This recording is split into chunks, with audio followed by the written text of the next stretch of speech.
ഞാൻ ജനിച്ചതൊരു ഇടയബാലൻ്റെ കൈകളിലാണ്.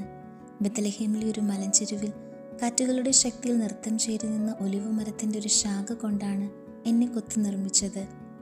ദാവീദിൻ്റെ വിരലുകൾ മൃദുവും കരുത്തും വിശുദ്ധവുമായിരുന്നു. സൂക്ഷ്മമായി, വളരെ സ്നേഹത്തോടെ അവൻ എന്നെ ഈ ആകൃതിയിലാക്കി.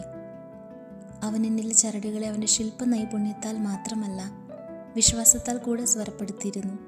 ഞാൻ പാടിത്തുടങ്ങുന്നതിന് മുൻപേ ദാവീദ് എന്നെ പറഞ്ഞു മനസ്സിലാക്കി. എന്നിലൂടെ പുറപ്പെടുന്ന ഓരോ ശബ്ദവും ഇസ്രായേലിൻ്റെ കർത്താവിനെ മഹത്വപ്പെടുത്തട്ടെ. എൻ്റെ ആദ്യ സ്വരങ്ങൾ അരമനകളിലല്ല മുഴങ്ങിയത്, മറിച്ച് നക്ഷത്രങ്ങൾ നിറഞ്ഞ ആകാശത്തിൻ്റെ കീഴിലായിരുന്നു. എൻ്റെ പാട്ട് കേട്ട ആടുകൾ എന്നോട് ചേർന്ന് വന്ന് കിടന്നുറങ്ങുമായിരുന്നു. ഒരു ദിവസം ദാവീദ് എന്നെ എടുത്ത് സ്വർഗത്തിലേക്ക് ഉയർത്തി ഇപ്രകാരം പാടി: കർത്താവാണ് എൻ്റെ ഇടയൻ, എനിക്കൊന്നിനും കുറവ് വരില്ല. അവൻ്റെ ഭക്തിയാൽ എൻ്റെ ഓരോ ചരടും വിറച്ചു. ഞാൻ അവൻ്റെ പ്രാർത്ഥനയുടെ പ്രതിധ്വനമായിരുന്നു. യഥാർത്ഥ ആരാധന എന്താണെന്ന് ആ ശാന്തമായ വയലിൻ്റെ അന്തരീക്ഷത്തിൽ നിന്നുകൊണ്ട് ഞാൻ പഠിച്ചു. അതൊരു സംഗീതമല്ല, മറിച്ച് സമർപ്പണമാണെന്ന്. ഞങ്ങളുടെ ഇടയിലേക്ക് ശൗൽ വന്നു. നെടിലുകൾക്കിടയിൽ അലഞ്ഞു നടന്നൊരു രാജാവ്. ദാവീദിൻ്റെ കൈകളാൽ ഞാൻ പാടുമ്പോൾ ഇരുട്ടുമാറി രാജാവിൻ്റെ ഉള്ളിൽ സമാധാനം നിറയുമായിരുന്നു. പക്ഷേ സമാധാനം പുഷ്പിച്ചെടുത്ത് അസൂയ വളർന്നു.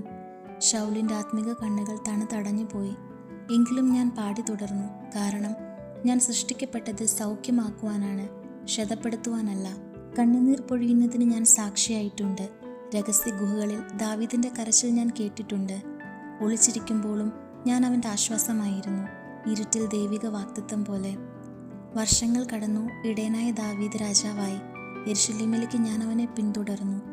ദാവീദിൻ്റെ നഗരം എൻ്റെ പുതിയ വാസസ്ഥലമായി മാറി. ക്ഷേത്രപ്രകാരങ്ങളിലും സ്വർണ്ണമണ്ഡപത്തിലും എൻ്റെ ശബ്ദമുയർന്നു. നർത്തകർ നൃത്തം ചെയ്തു, താളവാദ്യങ്ങൾ മുഴങ്ങിക്കേട്ടു. അവൻ്റെ സങ്കീർത്തനങ്ങൾ ധൂപം പോലെ ഉയരുന്നത് ഞാൻ കേട്ടു. എൻ മനമേ യഹോവയെ വാഴ്ത്തുക, അവൻ്റെ ഉപകാരങ്ങളൊന്നും മറക്കരുത്. രാജാക്കന്മാർ പലരും വന്നും പോയി. യുദ്ധങ്ങൾ പൊട്ടിപ്പുറപ്പെട്ടു, ജാതികൾ വിറച്ചു. പക്ഷേ ദാവീദ് എന്നെ പിടിച്ചു നിൽക്കുമ്പോൾ അവൻ്റെ ഹൃദയം ഒരിക്കലും തൻ്റെ ഗാനം നഷ്ടപ്പെടുത്തിയില്ല. കാലങ്ങൾ കഴിഞ്ഞു. ഒരു ശാന്തമായ സന്ധ്യയിൽ അവൻ്റെ കൈകൾ ക്ഷീണിച്ചു. മുമ്പത്തെ പോലെ ചരടുകൾക്ക് അത്ര തിളക്കമില്ലായിരുന്നു. അന്ന് തൻ്റെ അവസാന ശ്വാസത്തിന് മുൻപ് അവൻ എന്നെ അവസാനമായി സ്പർശിച്ചു. മൃദുവായി പറഞ്ഞു: ഞാൻ ജീവിക്കുന്നിടത്തോളം കർത്താവിനായി പാടും. അന്ന് രാത്രി ഞാൻ പാടിയില്ല, ഞാൻ കരഞ്ഞു. എന്നെ സൃഷ്ടിച്ച ഇടയനായ ദാവീദ് തൻ്റെ ജീവിതകാലം മുഴുവൻ സ്തുതിച്ച ആ ഉടയവൻ്റെ അടുക്കിലേക്ക് മടങ്ങിയിരിക്കുന്നു. ഇന്ന് ഞാൻ വിശ്വാസത്തിൻ്റെ ഓർമ്മയിൽ വിശ്രമിക്കുന്നു.